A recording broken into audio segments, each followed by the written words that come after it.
A rare scenario this weekend then in Germany. Bayern Munich dropping points. A 1-1 draw at home against Werder Bremen means their lead cut to 1 at the top of the table. Borussia Dortmund in second, Bayer Leverkusen third after their respective victories. It's Monday, so Kasey, Keller and Steve Cherundolo are with us to reflect on what we saw in the Bundesliga. Steve, a little bit of vulnerability from the defending champions?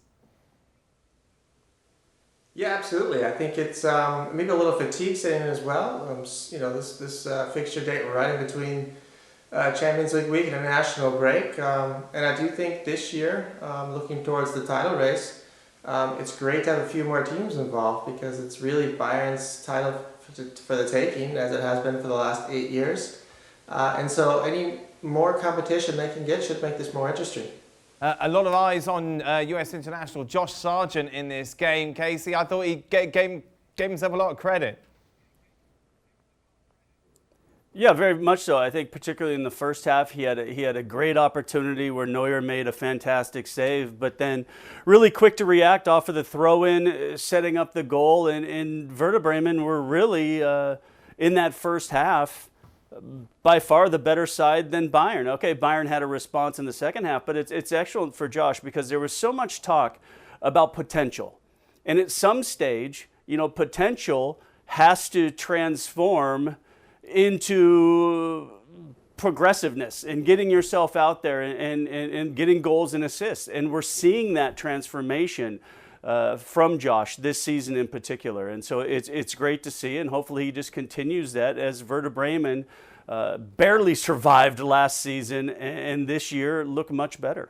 Steve, how would you assess Josh Sargent's performance? I think he's growing, and I think we're seeing, a forward who's definitely going to have a long future, not only at Werder Bremen, but also for the U.S. men's national team.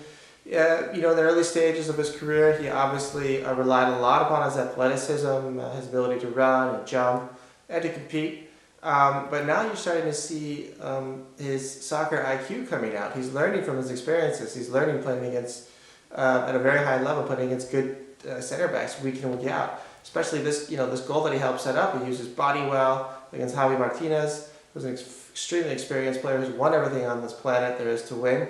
And that part of his game is shining now, and he's becoming a real key player for this team in holding balls up and making some key passes. For me, the next step for him would be to find his way inside the box, because that's where goals are scored, and that's where he needs to be. And he needs to start camping out in the box and be a little more, be just a little more greedy, if you will. Steve, what's the hype been like around Erling Haaland this weekend? Of course, getting 4 goals, the first person to do that since Aubameyang 4 years ago.